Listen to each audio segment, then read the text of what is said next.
إذاعة القرآن الكريم من القاهرة.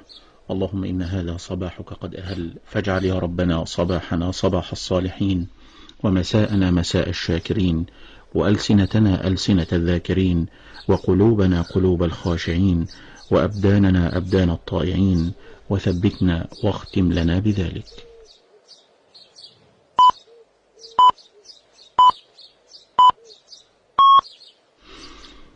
تمام 7 في إذاعة القرآن الكريم من القاهرة. إخوة الإيمان، القارئ الشيخ محمد رفعت يتلو علينا بدءا من الآية 18 من سورة يونس.